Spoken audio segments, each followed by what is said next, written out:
Today, when we see a Porsche gliding silently down an avenue, a Ferrari roaring along a mountain road, or a Rolls-Royce stopped in front of a luxury hotel, almost no one thinks about where they came from. We see them as finished objects, polished, perfect, symbols of success, of money, of status, cars that feel as if they have always existed, as if they were born already wrapped in prestige. But that image is misleading, because behind those brands there are not only brilliant engineers or sophisticated marketing departments. Behind them there are families, surnames, flesh and blood people who made risky, sometimes reckless decisions, thinking not only about the next model, but about something far more ambitious: legacy. For centuries, power in Europe was inherited in a very clear way. Sons inherited kingdoms, duchies, counties, castles, armies, titles. The surname was a key that opened borders and decided destinies.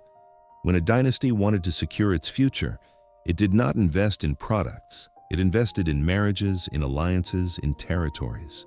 In the late 19th century and the early 20th century, that world begins to crack. Absolute monarchies retreat, parliaments gain strength, industry erupts with a force no one had foreseen. And in the middle of that earthquake, a strange machine appears, noisy, unreliable, which many see as a dangerous toy for eccentric rich men: the automobile. What some did not see, and others sensed before anyone else, was that the car was not going to be just a product. It was going to become a new form of power. The families we now associate with Porsche, Ferrari, Mercedes, or Rolls-Royce did not inherit crowns. They inherited workshops, patents, obsessive ideas. They did not build Baroque palaces to impress ambassadors, but they did build factories, brands, reputations. Places where steel, leather, and engineering replaced marble and gold as symbols of greatness. The parallel with the classic dynasties is deeper than it seems. Where once a throne was passed down, now a company is passed down. Where once a territory was defended, now a brand is defended. Where once people spoke of lineage, now they speak of heritage. But underneath it is the same idea, thinking in generations, not in immediate results. These brands are not born to sell cars for a few years and then disappear. They are born with a silent but brutal ambition to become a name that survives its founders, the crises, even wars. A surname that, decades later, is still pronounced with respect.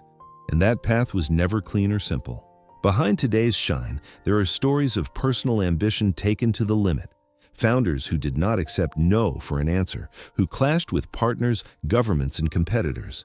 People convinced that their vision was the right one, even when everything around them seemed to prove the opposite. There are also family conflicts, because when a company is a dynasty, business and blood mix. Children who want to change course and fathers who refuse to let go of control.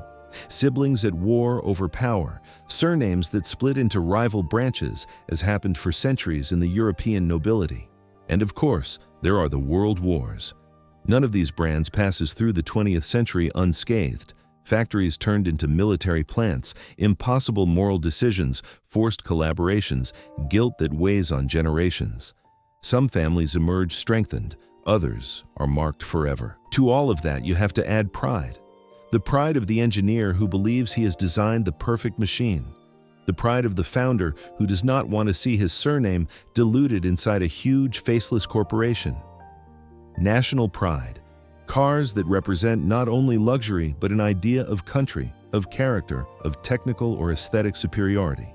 But where there is pride, there is almost always also betrayal.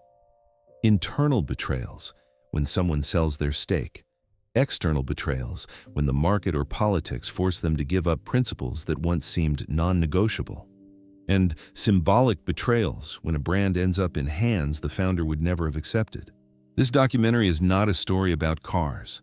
It is a story about modern dynasties, about how power, expelled from thrones, took refuge in industry, about how some surnames managed to adapt to the new world better than many kings, and about how, even today, these families hold an influence that rivals that of many European royal houses. Because here the first uncomfortable mystery appears. Some of these families, despite not ruling countries, control more wealth, more strategic decisions, and more symbolic power than entire monarchies that still appear on newspaper front pages. They do not pass laws, but they influence governments. They do not lead armies, but they shape entire industries. They do not wear crowns, but their surnames open doors that remain closed to others. And they do it without ceremonies, without anthems, without visible thrones. The question then is not only how they built these brands. The question is, what kind of world allowed these new dynasties to replace the old ones? To understand that, we have to go back to a moment when none of this was guaranteed. A time when the automobile was not a synonym of luxury, but of danger. A time when betting on a car could ruin a family or turn it into a legend. Because to understand how a car brand can become a dynasty, we have to go back to the moment when the automobile was not luxury, but a dangerous promise. At the end of the 19th century, Germany is not yet the country many imagine today. It is not a consolidated industrial empire or a comfortable great power. It is a young territory, recently unified, obsessed with proving that it deserves a place among the great European nations. And that obsession is channeled through a very specific path: engineering. In German cities, technical schools, workshops, laboratories begin to appear. There's an almost religious faith in precision, in calculation, in the idea that every problem has a mechanical solution if it is studied enough. While other countries still look to aristocracy or colonial trade as sources of power, Germany looks to machines. Here a culture of obsessive engineering is born. It is not enough for something to work. It has to work better, more efficiently, more durably. The engineer is valued almost as much as the noble once was.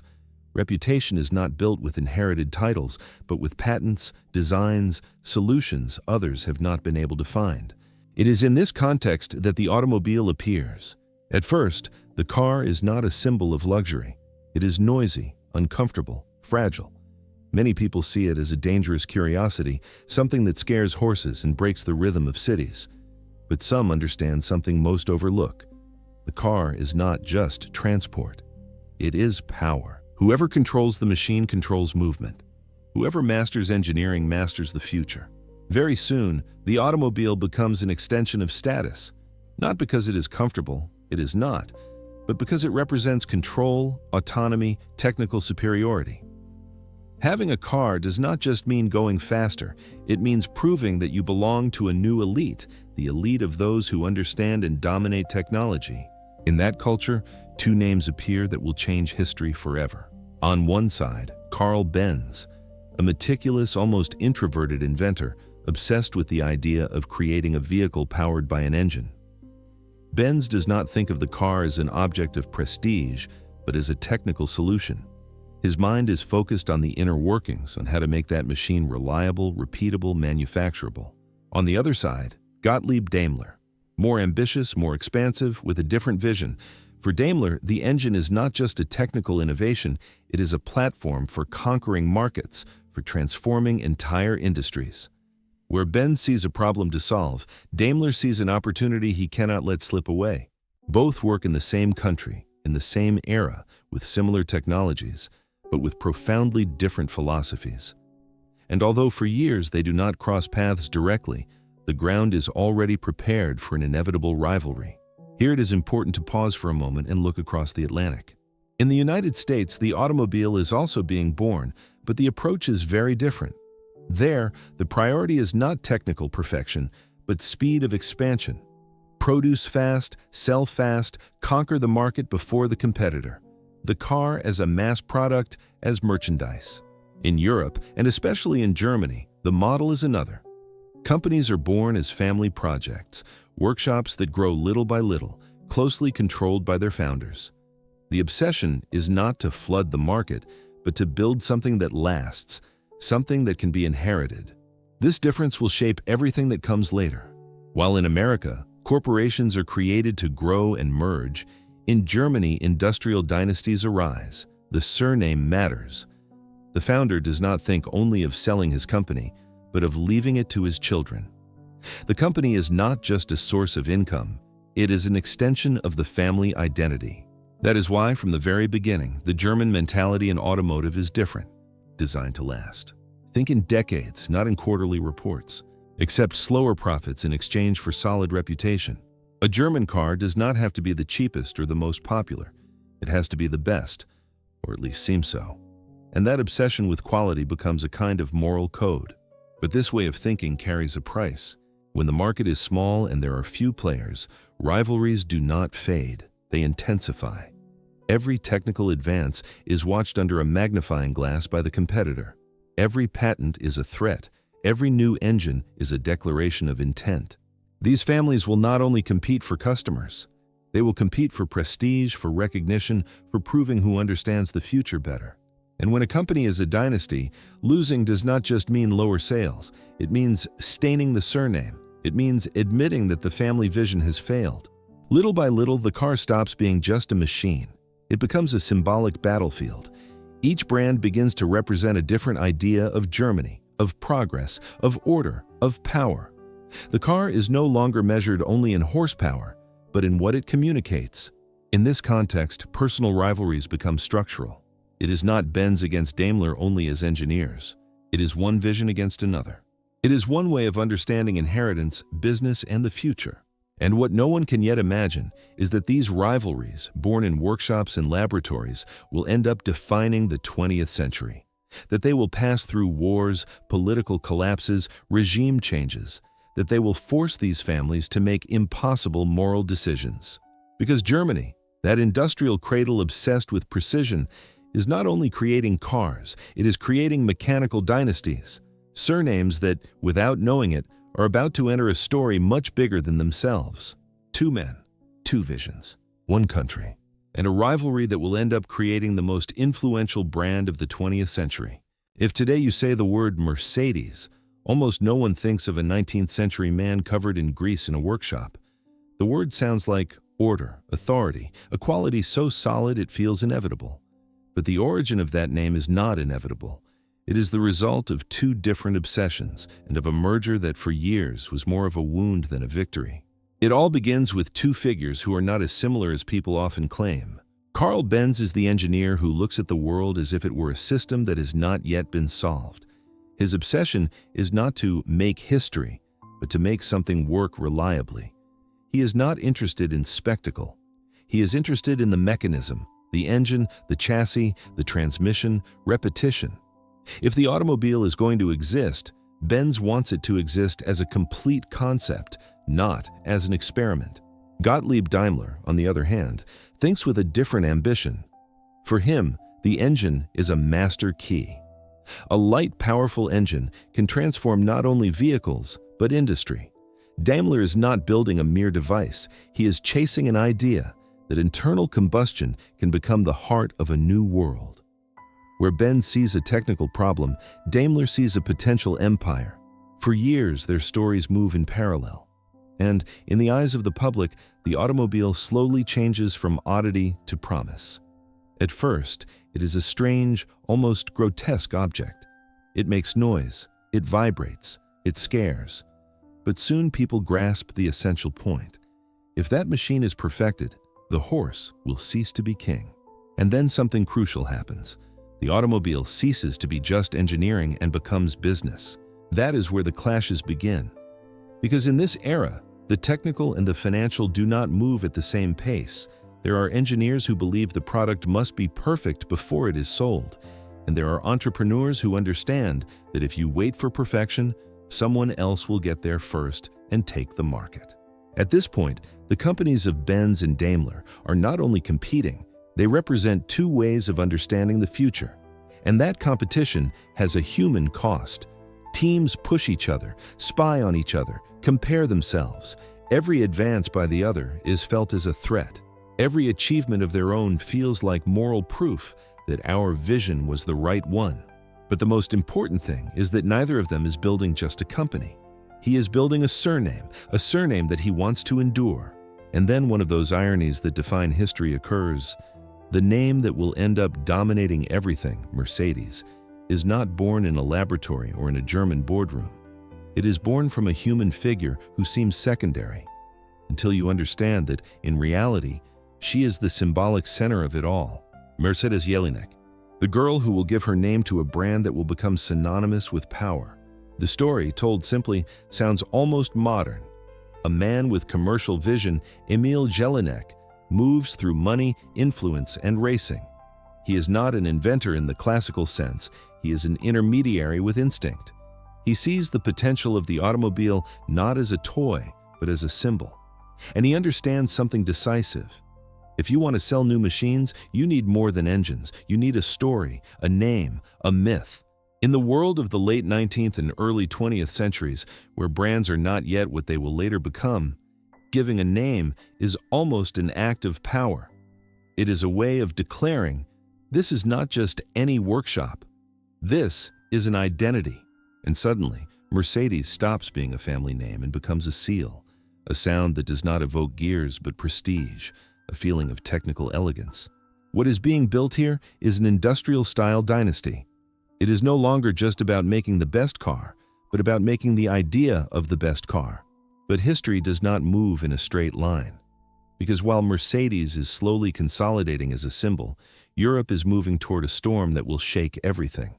And the automobile, which once seemed like the promise of modernity, begins to acquire another meaning, that of technology at the service of war, of the state, of authority. In the middle of that tension comes a turning point, the merger. The creation of Daimler-Benz is not just a business deal. It is a merger of prides, of internal cultures, of ways of understanding who is in charge. It is, in part, a response to the need to survive in a world that is becoming tougher, more competitive, more unstable. But a merger like this does not erase egos, it concentrates them. Inside, it is experienced as a clash of identities. Who is the true root of success, the methodical rigor of Benz, the expansive vision of Daimler, the strength of the name Mercedes that has become a flag? And behind those questions lies something unspoken that drives everything. Control. Control of design, control of production, control of the narrative. Because in a dynasty, the struggle is never only for money, it is for the right to define the legacy. And then the great change occurs. The car ceases to be a gadget for eccentric rich men and becomes an element of national identity. Mercedes is no longer just a brand, it becomes a symbol of the state, of authority, of what is proper. Its vehicles appear wherever power wants to be seen. They are cars that project one idea, stability, dominance, hierarchy. And that creates the first big emotional arc of our documentary. The automobile, which was born as a dangerous promise, begins to turn into a mirror of Europe. At first it was freedom. Later it was prestige. Now it is authority. For the families behind the brand, that is success, but also a cage. Because when your product represents order, society begins to demand that you too be order, that you show no cracks, that you show no chaos. And yet, behind that polished image, there are real tensions, difficult decisions, forced agreements, internal struggles, moments when the future could have been different. If you think about it, Mercedes becomes the definition of a modern empire. It does not conquer territories with armies, but with reputation. And that reputation is inherited, protected, watched over, like a throne. And here, there is an idea worth holding on to. When a surname manages to make its product symbolize authority, the business is no longer just about selling. It is about enduring. It is about ensuring that whatever happens in the world, the name will continue to mean the same thing: power. But not all German dynasties aspired to that kind of power. Because while Mercedes came to represent order, there was another family, also German, that looked at the automobile and did not see a symbol of the state. It saw something much more dangerous. It saw an obsession. But while Mercedes represented order and authority, another German family was dreaming of something much more dangerous: absolute perfection. To understand why some brands become dynasties and others fade away, you have to look less at the logos and more at the people. And few figures embody that idea better than Ferdinand Porsche. Porsche was not a classic businessman, nor an industrial aristocrat worried about protocol or image. He was, above all, an obsessive engineer, the kind who cannot turn off his mind, who sees flaws where others see acceptable solutions, who is never satisfied with what works well enough. From a young age, his relationship with technology is almost visceral: engines, electricity, power transmission. He does not see the machine as an object, but as a problem that demands to be solved better than anyone else. That obsession opens doors for him and earns him enemies. For years, Porsche works with some of the most important companies in the young German automotive industry, including Mercedes. In that environment, he learns how a powerful brand is built, how a large company is organized, how innovation is translated into prestige. But he also discovers something that frustrates him deeply: obedience. For Porsche, corporate hierarchies are an obstacle. Committees, internal political balances, decisions that prioritize image or cost over technical perfection are unbearable to him. Where Mercedes is beginning to consolidate as a symbol of order and authority, Porsche feels that that order is suffocating creativity, that the automobile is turning into a respectable object when he believes it should still be a field of radical experimentation. His relationship with Mercedes is therefore profoundly conflictive. Porsche brings brilliant ideas, technical solutions ahead of their time, but he crashes again and again against the company's power structure. He does not easily accept that someone without his technical knowledge has the final word. He is not interested in fitting in. He is interested in winning, but winning on his own terms. And here the fixed idea that will accompany him all his life appears: the perfect car. Not the most comfortable, not the most elegant, not the most profitable. The perfect one. A light, efficient, accessible car, technically impeccable. A machine in which every part makes sense. For Porsche, that ideal is not a metaphor, it is a tangible goal. Something that can be designed, corrected, optimized again and again.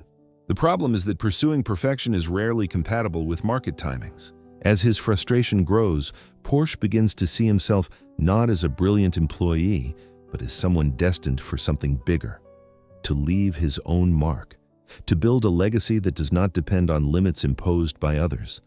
That ambition is not yet a dynasty, but it already contains its seed, the idea that his surname should be tied to a vision, not to someone else's company. It is at this point that his story crosses paths with politics in a way that will mark his reputation forever. Interwar Germany is a humiliated, impoverished country, desperate for symbols of recovery. The automobile, once again, appears as more than transport. It becomes a social promise, a symbol of accessible modernity, a tool of national cohesion. And from that mix comes the project that will change Porsche's life: Volkswagen, the people's car. On paper, the idea is almost utopian, a reliable, cheap vehicle that any German family can afford. Technically, it is a huge challenge. Politically, it is a perfect propaganda tool.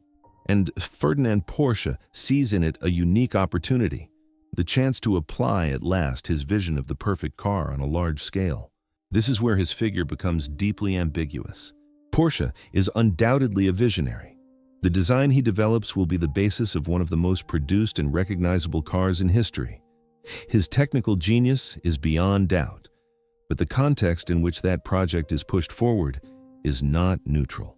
It is deeply bound up with the political power of the moment, with a regime that uses industry as an ideological instrument. Is Porsche a convinced collaborator? A technician who simply does his job? A man so obsessed with his mechanical ideal that he chooses not to look too closely at what is happening around him? Documents show us a pragmatic engineer, more interested in solving technical problems than in reflecting on the moral implications of who finances or uses his creations. But they also reveal a dangerous closeness to power, a willingness to accept conditions that others would have refused. And here one of the central questions of this documentary is planted. How far can you go in order to build a legacy? Porsche is neither a cartoon villain nor a pure hero. He is a man of his time, caught between a personal obsession and a brutal political reality. His story is uncomfortable precisely because it does not offer simple answers. It forces us to accept that innovation and morality do not always advance together. What is clear is that by this point, Ferdinand Porsche is no longer building just cars. He is building a surname, a name that begins to be associated with brilliant technical solutions, radical ideas, a different way of understanding the automobile. The Porsche brand as we know it today does not yet exist, but the myth is already underway. And as with all dynasties, the price of the myth is not paid immediately. It is paid later. Sometimes a generation later. Sometimes when the context changes brutally and what once seemed like an opportunity becomes a burden. Because the world that allowed Porsche to develop his ideas is about to disappear. And what is coming will not be a market crisis, nor a business rivalry. It will be total war. A war that will not distinguish between engineers, businessmen, or politicians. A war that will force these families to make decisions from which there will be no turning back. The war would change everything for Europe and for these families. There is a moment in Europe's history when almost all dynasties, royal, industrial, or financial, pass through the same filter: total war. And in the case of Mercedes and Porsche, that filter does not only redefine their businesses, it redefines their legitimacy, their future, and above all, their memory. Up to this point, we could talk about ambition, technical rivalry, national pride. But the Second World War turns the automobile into something else, not a status symbol, but a tool of war. And when an industry becomes essential to the state, it no longer has the luxury of neutrality. In the Germany of the Third Reich, large companies become part of a gigantic mechanism. Not every executive has to be an ideologue for the machine to function. It is enough that he produces, complies, delivers, that he does not slow the pace, and both Mercedes and the universe around Porsche become trapped in that logic. Mercedes, already consolidated as a brand of authority, government order, becomes even more useful in a country that wants to project absolute control. The automotive industry is reorganized to meet military needs. Priorities change, orders change, deadlines change. The language changes too. People no longer talk about models for customers, but about units, deliveries, strategic contracts. The factory ceases to be just a factory. It becomes part of an invisible front. And then there is Porsche, whose figure was already marked by his relationship with political power. His technical talent places him at the heart of sensitive projects. In wartime, the obsessive engineer becomes a strategic asset.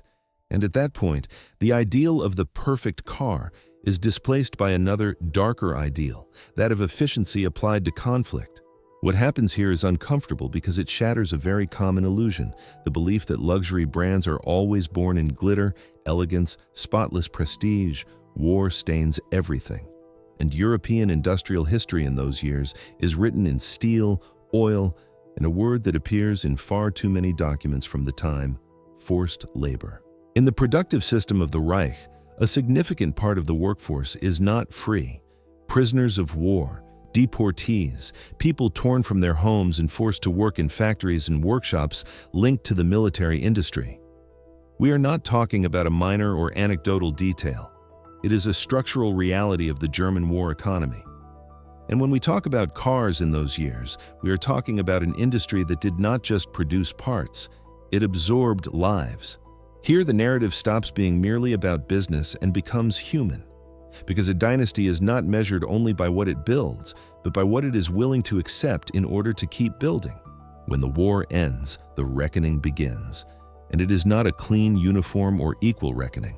It is a complex process full of contradictions where justice, politics, and survival mix together. The personal consequences hit specific individuals. There are arrests. There are interrogations. In some cases, there are trials or purges. In others, there are deals, releases, silences. The prestige accumulated over decades suddenly turns into suspicion, and the surname that once opened doors begins to close them. For Mercedes, the challenge is double: to rebuild factories, to rebuild markets, and to rebuild reputation. Because surviving the war physically is one thing, and surviving morally what is revealed afterwards is another. The brand has to present itself to the world again, especially to a world that no longer wants symbols of the recent past. Defeated Germany is a country under watch, divided, partially dismantled, and yet it is also a country with industrial knowledge that no one can erase. In the case of Ferdinand Porsche, the post-war period falls like a slab. The figure of the engineer ceases to be genius and becomes compromised. Questions emerge, investigations, accounts that place him in a position that is difficult to defend.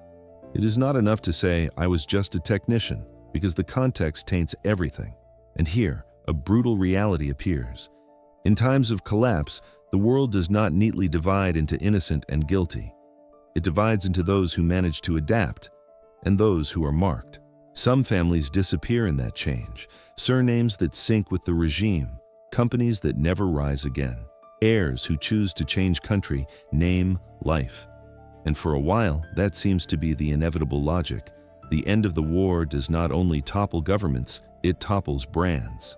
And during those first years, many believe exactly that neither Mercedes nor what we now call Porsche will be able to survive. That German industry will be condemned to remain a memory. That the world will never again pay for symbols stained by such a recent past. But history rarely ends where we think it will. Because just when it seems that everything is over, an unexpected opportunity appears. The vacuum. The post-war world needs reconstruction. It needs transport.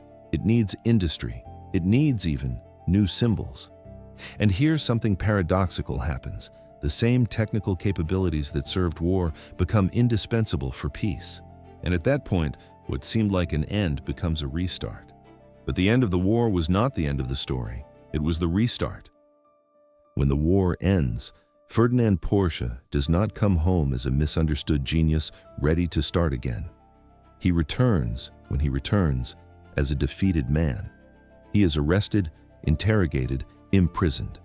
His name, which for years had been synonymous with technical innovation, is now tied to an uncomfortable past that no one wants to address head-on.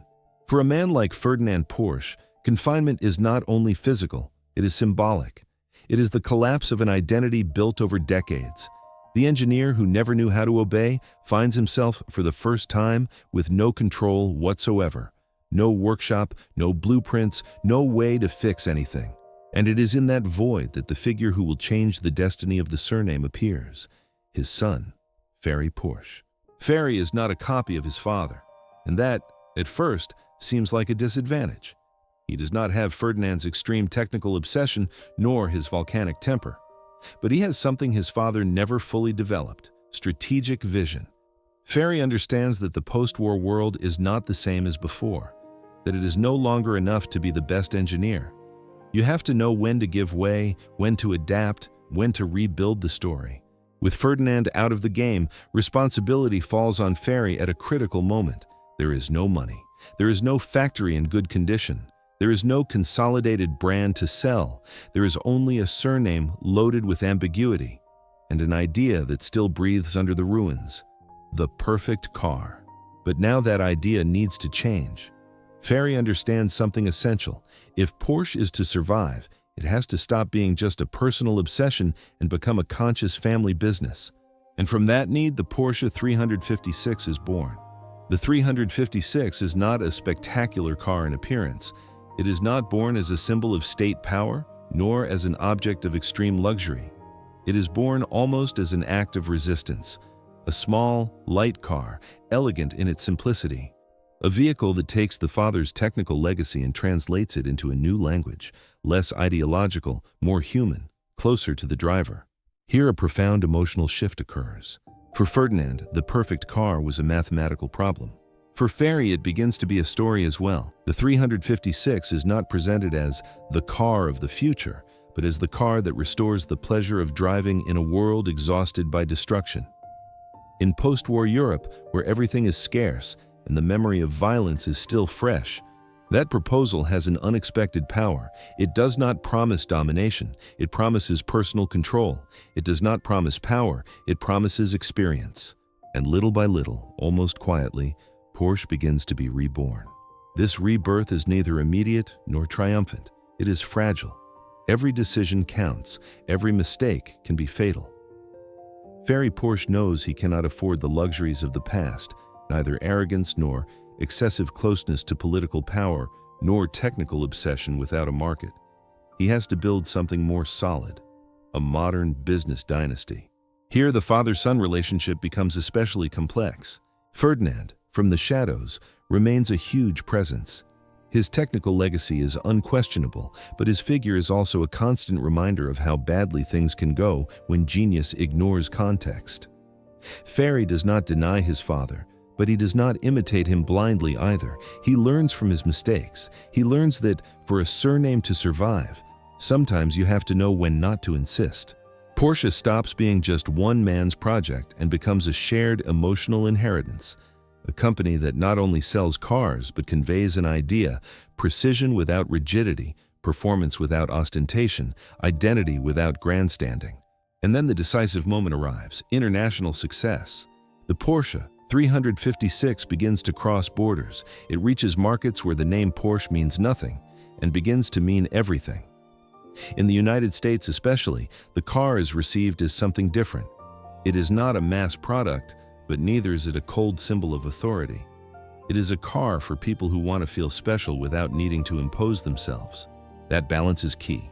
For the first time, Porsche ceases to depend exclusively on Germany. It stops being trapped in its recent past. It becomes a global brand. And with that, the Porsche surname slowly begins to free itself from its heaviest burden. Not because what happened is forgotten, but because something new is built on top of it.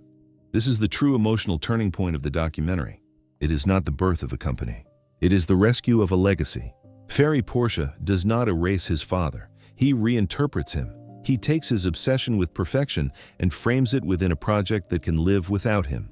Something Ferdinand never fully achieved.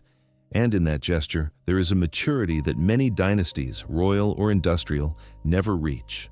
Because here Porsche stops being a name associated with a single person and becomes a surname with a future. And while this transformation is taking place in Germany, quiet, almost intimate, in another part of Europe, a completely different dynasty is taking shape. A dynasty that will not be born from cold calculation or technical obsession, but from something far more unstable: passion. Up to now, our story has breathed a very German air: precision, discipline, planning.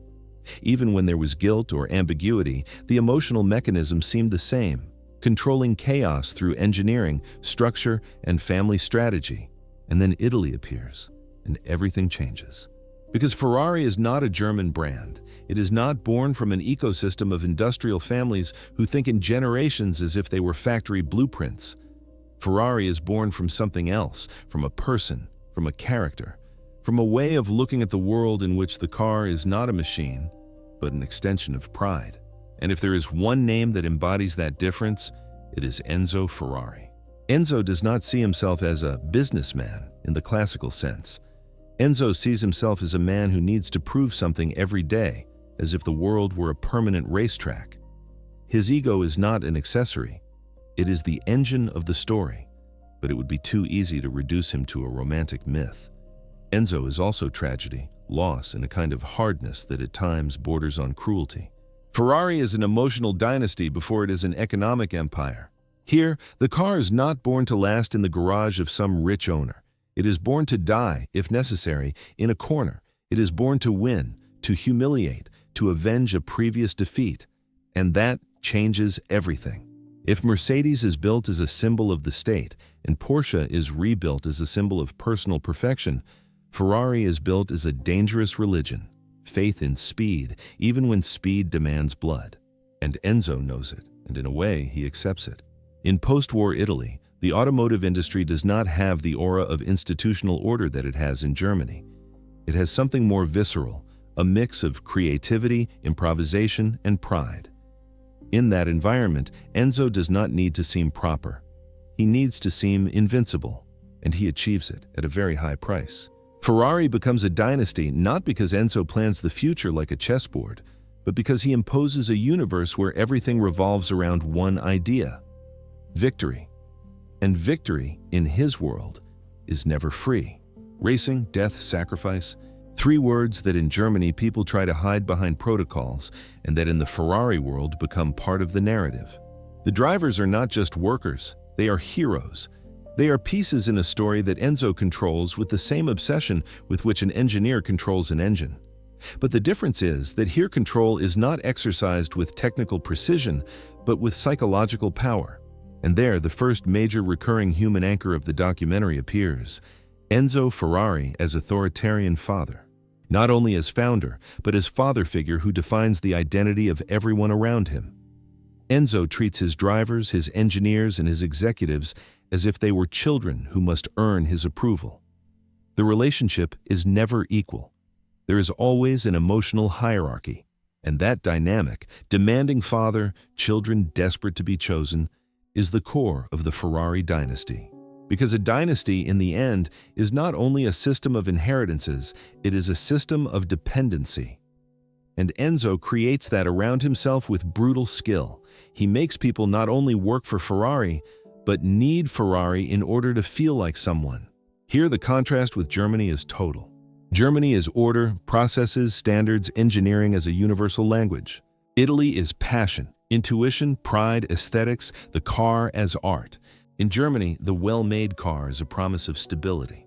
In Ferrari, the perfect car is a promise of immortality.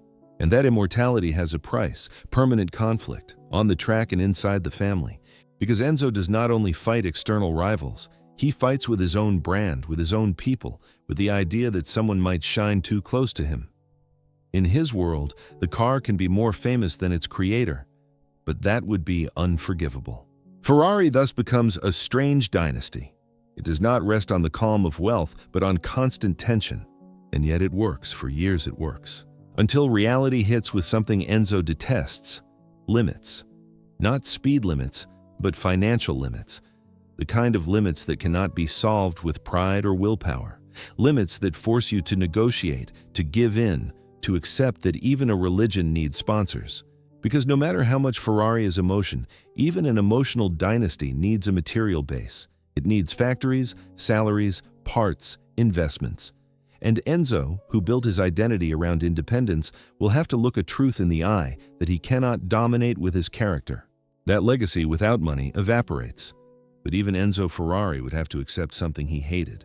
Without money, there is no legacy. If Ferrari represents passion and Porsche precision, Rolls-Royce occupies a completely different territory. It does not compete on speed, nor on radical innovation, nor even on sportiness. Rolls-Royce competes for something much more subtle and at the same time older: status. From its British origin, Rolls-Royce does not present itself as just another company, but as a way of life. An object that is not bought only with money, but with the claim of belonging to an elite. In that sense, Rolls-Royce is not simply a car brand, it is industrial nobility. While the old European aristocratic houses were losing political power, Rolls-Royce was building something like a modern title. Owning one of its cars did not mean going faster or driving better. It meant not needing to prove anything. It was the car of someone already above competition. The comparison with royal houses is not an exaggerated metaphor. Like them, Rolls-Royce cultivated an image based on distance. It did not seek closeness with the public. It did not want to be desired by everyone. It wanted to be unattainable for almost everyone. Its symbolism is built on three very clear pillars. The first is silence.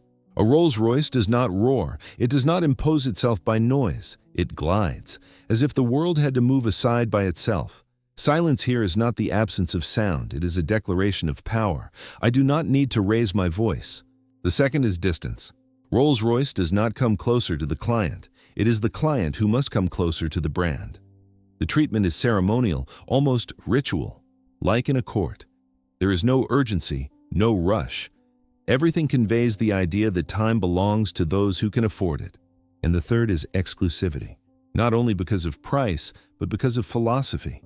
Every car seems made for someone specific, even when it is produced in limited series. Personalization is not an extra. It is the essence of the product. Like ancient coats of arms, every detail speaks of identity. In this way, Rolls-Royce becomes a kind of aristocracy without territory. It does not rule countries, but it rules an imaginary. It is the car of heads of state, of magnates, of constitutional monarchs who no longer command, but still represent something. And yet, as with many aristocracies, the image hides deep fragilities. Because absolute luxury is expensive to sustain. And the world of the 20th century is not kind to those who trust too much in the stability of prestige. Wars, technological change, global competition, and economic crises begin to hit even the most solid symbols. Rolls-Royce lives through internal tragedies that brutally contrast with its external image. Serious financial problems, wrong industrial decisions, overly ambitious projects. The weight of maintaining an almost ritual perfection begins to choke the economic structure of the company. A point arrives when the myth can no longer be sustained by reputation alone, and the unthinkable happens. Nationalization. The state steps in. The company ceases to be solely an emblem of private exclusivity and becomes a public problem.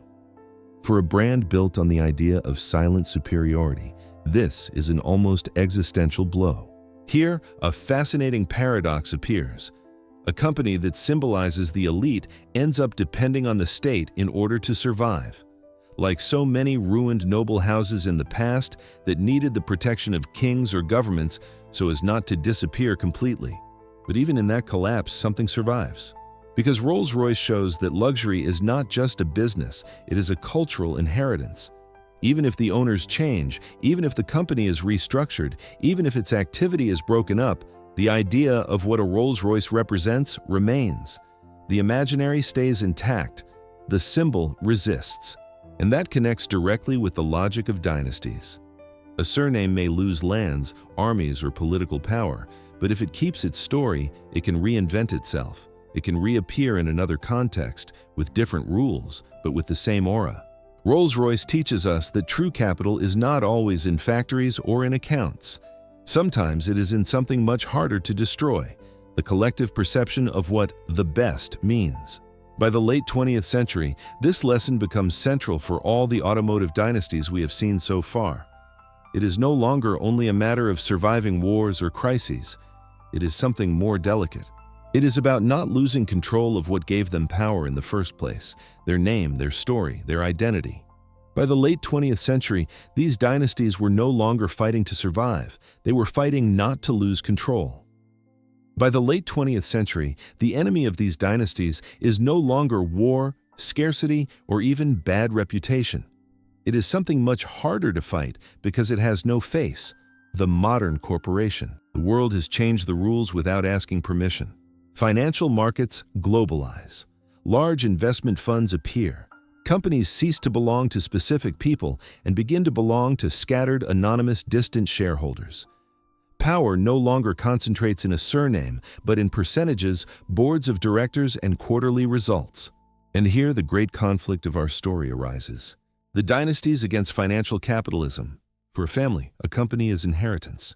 For a fund, a company is an asset. That difference changes everything. The entry of investment funds transforms the internal logic of brands. It is no longer enough to think about the long term, about prestige or legacy. Now you have to answer to immediate expectations, to charts, to quarterly results. Time, which once was an ally of dynasties, becomes their enemy. The chief executives without surnames begin to arrive. Brilliant executives, trained in business schools, experts in efficiency, restructuring, rapid growth. People who have no emotional bond with the brand's history. They inherit nothing. They owe nothing. Their mission is not to preserve a legacy, but to optimize performance. For many companies, this works. For a dynasty, it is an existential threat. Mercedes is one of the first major examples. The brand that was born as a symbol of authority and order gradually becomes more corporate. It becomes bigger, more global, more complex. Its identity no longer depends on a specific family, but on a gigantic structure. The surname loses weight, the board gains power. Mercedes is still Mercedes, but it no longer belongs to anyone in particular. Ferrari lives through a different but equally significant process. Enzo Ferrari built his empire with an almost absolute authority, but that authority is not easily inheritable. The world after Enzo cannot function solely on charisma and fear. And the unthinkable moment arrives. Ferrari goes public. Going public is, for a dynasty, an ambivalent act. On the one hand, it guarantees survival, capital, expansion. On the other, it means opening the door to external eyes, to decisions that are no longer made within the family.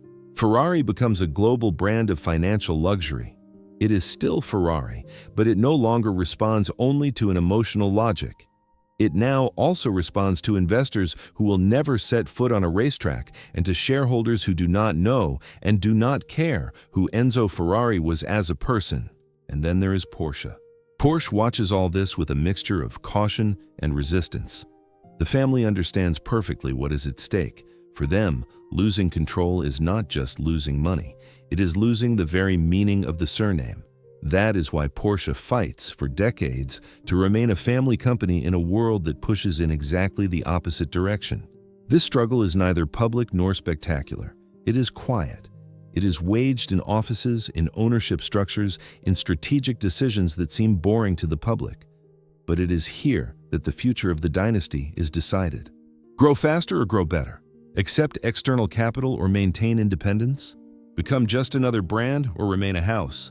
And beneath all these decisions beats the same uncomfortable question, which works as a natural rehook for the viewer. Can a dynasty survive on Wall Street? Because Wall Street does not understand emotional inheritances. It does not understand historical pride. It understands return on investment, scalability, liquidity. And when a company enters that world, something is always sacrificed. Some families believe they can play the game without losing their soul. Others discover too late that the game changes those who play it.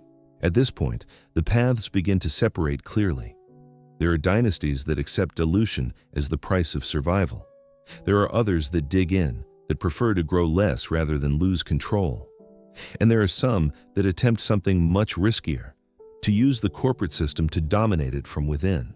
Because this battle does not have a single outcome. Not all families lose, not all win. And what happens next is one of the most surprising maneuvers in modern capitalism. A move that shows that, even in a world of funds and stock exchanges, a well-organized dynasty can still prevail. Some achieved it, others did not. If up to now we have spoken of brands as empires, here is where the documentary stops hinting at it and proves it. Because what the Porsche Piech family did was not simply manage a company well. It was something much older and more recognizable, even if today it wears a suit and is signed by lawyers, a dynastic conquest. In Europe for centuries, powerful houses did not expand only with armies. They expanded with marriages, with inheritances, with alliances, with legal maneuvers. They changed borders without firing a shot. And when you look closely at what happens in the automotive industry in the late 20th and early 21st centuries, the feeling is similar. No troops move, shares move, no castles are taken, boards of directors are taken. The Porsche Piech family is not a normal family. It is a structure, a system, a family tree that functions almost like an internal institution with its own rules, rivalries, balances, and pacts. And above all, with a common obsession, not to lose control. Because for them, Porsche is not just a brand. It is the surname. It is the inheritance. It is the story that keeps them together, and also the battlefield on which they can destroy one another. The first key element is to understand something that the general public misses. Real power is not always in owning something directly. Sometimes it is in controlling indirectly, in designing structures where the family keeps the final word, even if on paper it seems not to. That is what turns this story into one of the coldest, most calculated moves in modern European capitalism. For years, Volkswagen and Porsche seem to belong to different worlds. Volkswagen is the giant, mass production, volume, scale, thousands of employees, global presence. Porsche is the jewel, small compared to the industrial monster, but with prestige, margins, aura. The logical thing would have been to think that the big one would swallow the small one, that Volkswagen would end up absorbing Porsche, diluting it, turning it into just another brand within the group. But the opposite happened, or at least something much more unsettling happened. The family behind Porsche ended up conquering Volkswagen. And when we say conquering, it is not a comfortable metaphor. It is a kind of modern conquest, strategic, slow, legal, financial. A siege without cannons, a seizure of power without public coronation. The strategy is cold because it does not depend on charisma, emotional storytelling, or grand speeches. It depends on something simpler and more dangerous: patience, control of stakes, and understanding better than anyone how power works when it disguises itself as numbers. Here there is a fascinating twist. In the world of classic dynasties, to rule a kingdom, you needed legitimacy. An excuse, a line of succession. In the business world, legitimacy is measured in shares and voting rights. And the Porsche Piech family begins to accumulate influence as royal houses once accumulated titles. At first, with an apparently business-like logic, ensuring stability. Later, with a much more ambitious goal, having decision-making power over the giant. In narrative terms, this is the culmination of an idea we have been planting from the beginning of the documentary. These brands are not born to sell cars, they are born to last generations. But endurance is not always achieved by making cars. Sometimes it is achieved by controlling the board, where it is decided who makes what. The corporate coup, because that is how it feels, a coup does not happen in a single day. It is a sequence of moves, a continuous advance. And the most unsettling thing is that while the public sees cars, ads, and races, the dynasty is fighting over something the average spectator does not even look at: control of a huge industrial group. And when finally the structure becomes clear, when Volkswagen ends up inside a framework where the Porsche Piech family keeps the helm, the feeling is historic. As if a lesser house had ended up ruling a larger kingdom thanks to a mix of alliances and legal right. At that moment, the comparison with classic dynastic conquests ceases to be a narrative device and becomes a mirror. Because just as in the past a family could extend its influence beyond its natural borders, here a family manages to project its power beyond its original brand. It is not just Porsche, it is an empire. And the most relevant thing is what this implies for the present. While many modern companies end up being absorbed by funds and markets, here we have a case where a dynasty manages to do the opposite. It does not dilute itself, it expands. On a human level, however, there is another layer that should not be forgotten. Because no family empire is built without internal tensions. No family capable of controlling something so big is free of rivalries, suspicions, fear of losing influence within the clan itself. And that tension is part of the engine. The surname unites them, but it also forces them to compete for a place at the table. In a monarchy, there was one heir. In a modern business dynasty, there are many heirs, and power is shared, disputed, negotiated. What the Porsche Piech family achieves with Volkswagen is the power climax of the documentary, because it proves that the central idea was true. These industrial dynasties function like royal houses with their internal cold wars, their alliances, their territories, and their ambition to endure. And yet, this victory also casts a shadow. If a family can accumulate so much control in a globalized world, who controls it? That question is left hanging, not as an accusation, but as a mystery. Because when a dynasty survives the stock market, wars, cultural changes, it begins to seem as if the surname has found the formula that other houses lost. Meanwhile, other houses were losing control of their own surname. Every dynasty, sooner or later, faces the same test, the moment when the surname ceases to be authority and begins to be just a symbol. It does not happen all at once. There is no clear date. It is a slow, almost imperceptible process in which real power shifts while the name remains visible, like a facade still standing when the building behind it has already changed. In the world of luxury automobiles, that process becomes especially clear by the late 20th century. Take the case of Rolls-Royce. For decades, the name was synonymous with unquestionable excellence. It did not need to compete, it did not need to explain itself. But that very confidence in the strength of the surname was, in part, its weakness. The company fragments. The name separates from the original production. It passes through different hands. What once was a house with a clear voice becomes a brand divided, reinterpreted, licensed. The surname is still there, the power, not so much. Rolls-Royce continues to symbolize luxury, but it no longer commands as it once did. It decides less. It depends more. The myth survives, but the industrial dynasty dissolves. It is a familiar story in classic aristocracy, titles that are preserved, palaces that are visited, but without real political control. Ferrari lives through a different sort of decline, more emotional than structural. Ferrari without Enzo Ferrari is an orphan entity. The founder not only created cars, he created a system of obedience and fear that could not be cleanly inherited. When Enzo disappears, the surname is still on the starting grid, but the figure who held it together is gone. What follows is professionalization, order, expansion, and distance. Ferrari becomes more efficient, more profitable, more global. But something changes. The fear of the father disappears. Absolute authority is diluted. The surname turns into a brand, not into command.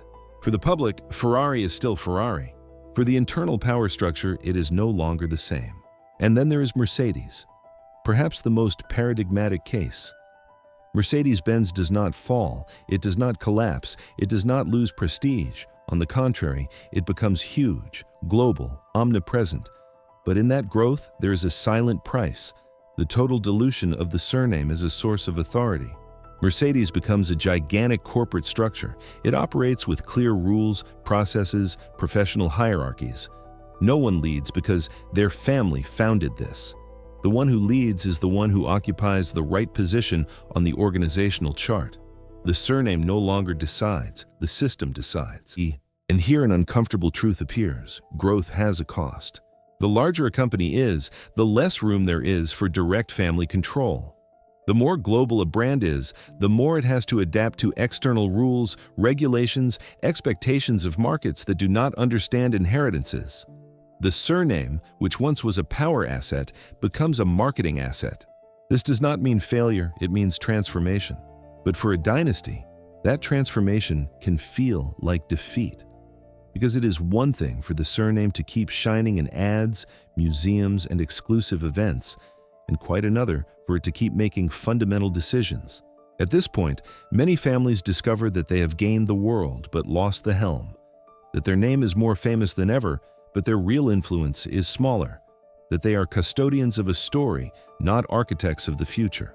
It is the same process that many European noble houses experienced when they went from ruling territories to inaugurating exhibitions. The public continued to admire them. Power did not. And here the documentary returns to a central tension. What is worth more, control or symbolic survival? Some families accept the deal.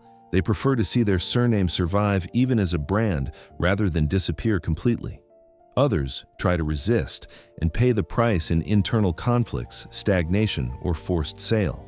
In any case, the world is no longer the same. The surname by itself no longer rules. And that inevitably brings us to the question that hangs in the air after this journey through rises and declines. If families no longer control as they once did, if brands no longer obey surnames, if luxury and power have been scattered into complex structures, who really rules today? If we reach this point with a clear feeling, it is this: luxury automobiles are no longer just a showcase of design, speed, or tradition. They are a power board. And as in any board, the real question is not which car is better, but who decides which car exists, how much it costs, what audience it is aimed at, and what story it tells about itself.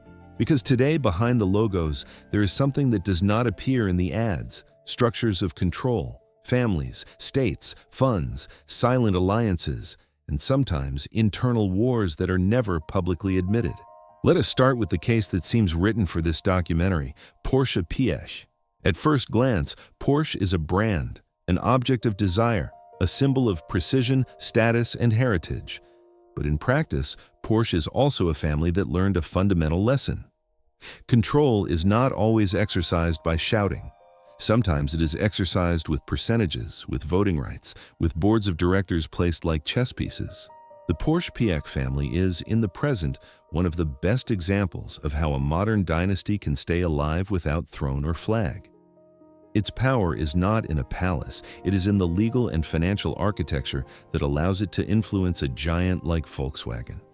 And the most interesting thing is that this form of power is almost invisible to the public. You see a Porsche on the street. You do not see behind it the family tree, the network of companies, the constant tension between heirs, branches, strategies. You do not see that feeling of "this is ours" that is transmitted like a family religion. It is a legacy that is not displayed, it is managed. And here, a first natural rehook appears. When someone tells you, "Today the chief executives are in charge," the real story is more uncomfortable. Because there are surnames that, even if they do not appear at press conferences, are still capable of tipping gigantic decisions. Now, let us cross to Italy. If the German world can be explained with structure, the Italian world is explained with lineage and narrative. And there another surname appears that cannot be ignored in European capitalism: Agnelli. The Agnelli are a different kind of dynasty. More political, more social, more connected with the Italian state and its business culture. They did not control the automobile only from engineering. They controlled it from the ecosystem, from banking, from the media, from cultural influence. And although in this documentary we have spoken of luxury, the key in Italy is that the car was never just a car. It was national identity, industrial pride, and a way of saying we exist on the global map. Ferrari in this context is an emotional jewel, but also a strategic piece. And here it is worth returning, even for a moment, to Enzo Ferrari as recurring human figure. Because Enzo represents something that is still alive today, even without Enzo. The idea that a brand can function as an extended surname, a symbolic family with millions of followers. When Ferrari enters modern dynamics, stock market, investors, global expansion, the control no longer depends on a single will, but the brand continues to use the same fuel: mystique, exclusivity, belonging. Authority is no longer imposed as father Enzo imposed it, but the illusion remains that there is a lineage, a continuity, a tradition that cannot be touched without consequences. And at that point, the new actors of the 21st century enter the scene: states and sovereign funds. For years in Europe, it was believed that luxury automobiles were mainly a private matter: families, companies, shareholders. But the present is more complex. Luxury cars are strategic industry, employment, exports, technology, national image. And when something becomes strategic, states, directly or indirectly, always find a way to be close. Sometimes it is with regulations that change the board, sometimes with bailouts or political pressure, sometimes with contracts, infrastructure, tax law, incentives, and other times with something simpler: presence in the shareholding structure through state vehicles, linked funds, industrial alliances. And then there are sovereign funds, which are like the modern nobility of capital. They do not need to appear, but when they enter a room, they change the climate. They are patient capital. Capital that does not think only in quarterly profits, but in influence across decades. Capital that can turn a brand into a national symbol or into a geopolitical tool. Because the car today is not just a consumer product, it is a political and cultural object.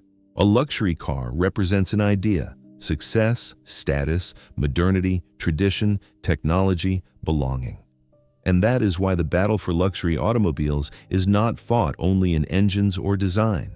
It is fought in narrative, in control of prestige, in access to certain markets, in the ability to survive radical changes such as electrification, environmental regulation, or new trade wars.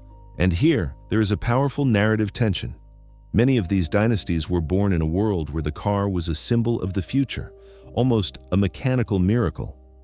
Today, the car can also be seen as a problem: pollution, congestion, inequality. And yet, luxury automobiles continue to grow. Why?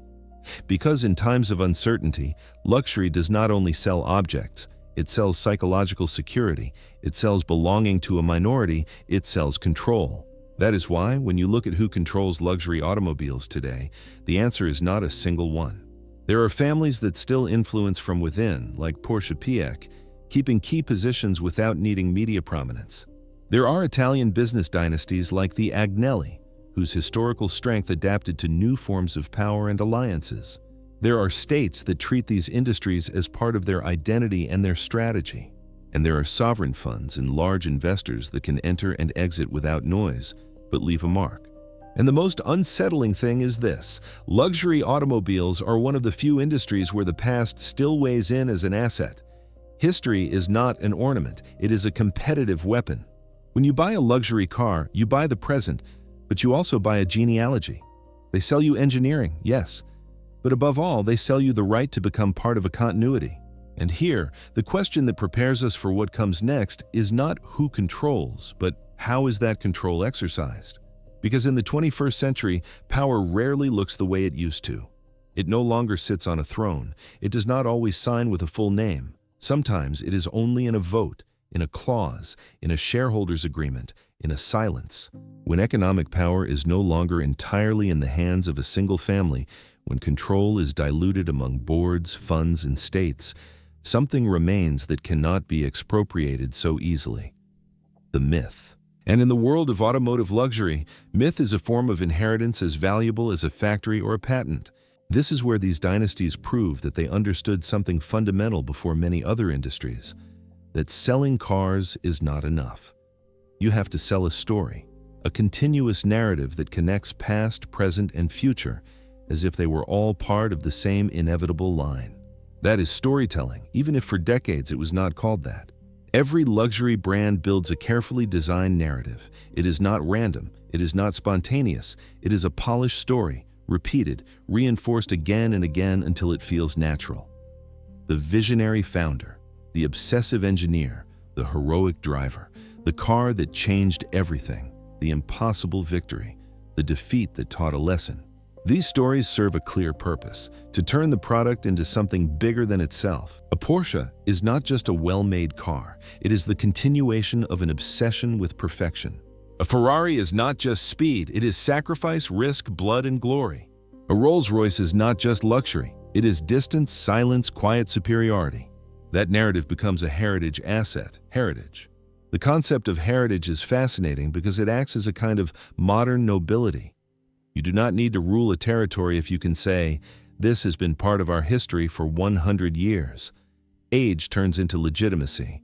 Continuity becomes moral authority. And to reinforce that symbolic inheritance, brands create almost ritual spaces. Museums are not simple exhibitions. They are temples, places where the visitor does not just look at objects, but enters an official narrative. Every car on display is not an old machine, it is a chapter.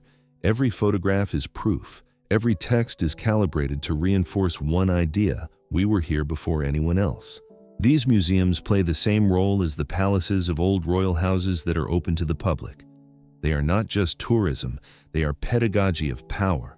They teach who rules, even when they no longer rule. Then there are historic races, carefully selected events where the past roars again, but in a controlled way. Here, people do not race to win championships. They race to remember, to reactivate emotions, to make the public feel that they are witnessing something authentic, unrepeatable, almost sacred. Historic races turn nostalgia into spectacle. And nostalgia, well managed, is a huge source of power because it connects generations: the grandfather who remembers, the father who explains, the child who dreams. The surname crosses time without needing to reinvent itself. At this point, the car ceases to be a commodity and becomes a narrative object. And here lies one of the smartest moves by these dynasties. The surname no longer needs to rule in order to influence. It is enough to tell the right story. When a brand controls its narrative, it controls perception. And when it controls perception, it can justify prices, exclusivity, unpopular decisions, and even contradictions. It can sell innovation while talking about tradition. It can sell modernity wrapped in the past. This is not crude manipulation. It is something more sophisticated: symbolic continuity. The surname works as an emotional anchor. Even if there is no living founder anymore, even if the company is publicly traded, even if the chief executive has no family connection at all, the story continues to say the same thing. This comes from far back. This is not improvised. This has roots, and those roots take the place of real power. What happens here is very similar to what happened with the old European royal houses. When they lost the ability to govern, they strengthened their symbolic role. They became guardians of traditions, cultural reference points, characters in a national story bigger than themselves. The automotive dynasties do the same. They no longer rule markets as they once did. They no longer control every decision, but they control meaning. And that has an incalculable value in a world saturated with products without a soul. Because when everything looks alike, story creates difference. When technology evens out, narrative decides. When anyone can make something good enough, only those with a past can sell something unrepeatable. Myth, then, is inherited. It does not pass from father to child like a classical noble title. It passes from generation to generation as a tacit agreement. Do not break the story. Do not betray the narrative. Do not turn the surname into something vulgar. And that explains why these brands invest so much in preserving archives, restoring old models, reissuing historic designs, celebrating anniversaries, producing documentaries, books, exhibitions. It is not gratuitous nostalgia. It is strategy. The past becomes an asset that yields constant interest. And here, a key idea appears for the end of the documentary. Perhaps these dynasties understood before anyone else that power in the 21st century is not always exercised through direct control. Sometimes it is exercised through collective memory, through the ability to define what deserves to be remembered and how. That is why, even if many of these families no longer rule as they used to, they are still present, not as rulers, as narrators of themselves, and that keeps them alive. Like the old royal houses, these families now live off their history. There is a very human temptation to look at these stories, Porsche, Ferrari, Mercedes, Rolls-Royce, and think that they belong to a world that no longer exists, a Europe of long surnames, of factories turned into fiefdoms, of heirs raised as if destiny were written in a family tree. But if you put aside for a moment the polished metal and the hand-stitched leather, if you are left only with the structure, the question appears on its own. Did this really end? Or did it just change shape? Because what we have seen throughout the documentary is not just the story of cars, it is the story of a pattern. An idea is born in an uncertain era. A founder turns it into a personal mission. The company becomes a cultural symbol. The surname turns into a brand. Control is defended as if it were territory. The heirs fight not to become mere administrators of the past. And the outside world, markets, wars, states, funds, tries to pry the helm from their hands. That, if you think about it, does not sound like the past, it sounds like the present. Today we do not talk about dynasties. We talk about ecosystems, about visionaries, about startups, about disruption. But deep down, many times we are describing the same thing, a concentration of power around a core of names, resources, and narratives. The comparison with tech companies appears by itself because the parallel is almost uncomfortable. Instead of factories, there are now platforms. Instead of engines, algorithms. Instead of dealerships, global networks. But the emotional logic is similar, to build something that not only works but that dominates the imagination. In the 20th century, dominating the imagination meant that your car was the symbol of success. In the 21st, it means that your product is the symbol of the future. And here, a crucial difference appears. The old automotive dynasties sold status. The new technological dynasties sell inevitability. The message is not, "Look at me, I am rich." The message is, this is going to happen whether you like it or not. And when an industry manages to make society internalize the idea of inevitability, resistance becomes more difficult. Because you are no longer arguing with a brand, you are arguing with a historical direction. Now, you do not need to focus on individuals to see the phenomenon, but it is impossible to ignore that the public needs faces. It needs human figures to embody the story. And the modern era produces them in masses, founders turned into icons, chief executives who function as media kings, heirs who appear as natural successors. The important question is not who they are. The question is what they represent. They represent the return of something that seemed overcome. The idea that power is not distributed neutrally, but tends to concentrate. And once concentrated, it tries to perpetuate itself. In the past, the main tool for perpetuation was blood. Today, it is usually capital, control of shares, access to data, dominance of critical infrastructure, and, once again, narrative. Narrative comes back like a boomerang. Because just as Porsche or Ferrari turned their story into heritage, many tech companies turn their vision into a founding myth. It is not just a product. It is a mission. It is not just a company. It is a revolution. It is not just a business. It is a new world. And that is where the comparison becomes clearest. The classic dynasties needed legitimacy. They gained it through symbols, crowns, genealogies, palaces. The industrial dynasties needed legitimacy. They gained it through success, innovation, jobs, prestige. The technological dynasties need legitimacy. They gain it through a promise, efficiency, progress, future. In every case, power dresses itself up as something nobler than itself. And so, when we ask, are we seeing the same thing under different names, the answer is not comfortable, but it is not absurd either. Maybe yes. Maybe what changed is not the phenomenon, but the language. Before, you called it lineage. Now you call it personal brand. Before, you called it house. Now you call it company. Before, you called it empire. Now you call it multinational. But the deep impulse seems to repeat itself, to leave something that outlives you. A name that still matters when you are no longer here. And that connects directly with the heart of the documentary. These brands were not born to sell cars, they were born to endure. The modern world says that we live in a meritocratic, dynamic, fluid era. And without a doubt it is, in part. But at the same time, history keeps reminding us that when someone gains enough power, the first thing they try to do is not to change the world, but to ensure that their place in it is not lost. That is why the big question is not whether there will be new dynasties. The question is whether we, as a society, will recognize them in time, or whether, as with the old houses, we will only see them clearly when they have already been shaping the map for decades. And perhaps 100 years from now, someone will look back and talk about the families behind the digital empires with the same tone with which we speak today of Porsche, Ferrari, or Rolls-Royce. Only then, instead of factories and engines, they will talk about servers, networks, and platforms. And they will say the same thing. It seemed like just technology, but it was power. The difference is that now we call it innovation. If you have come this far, you can no longer look at a Porsche, a Ferrari, a Mercedes, or a Rolls-Royce in the same way. Because what seemed like an object, a machine, a whim, a symbol of luxury, has revealed itself as something else, a surname turned into a system. For 2 hours, we have followed one same line, with different forms in different countries, but with the same obsession behind it. That these brands were not born as normal companies. They were born as projects of permanence. They were not just people competing to sell more.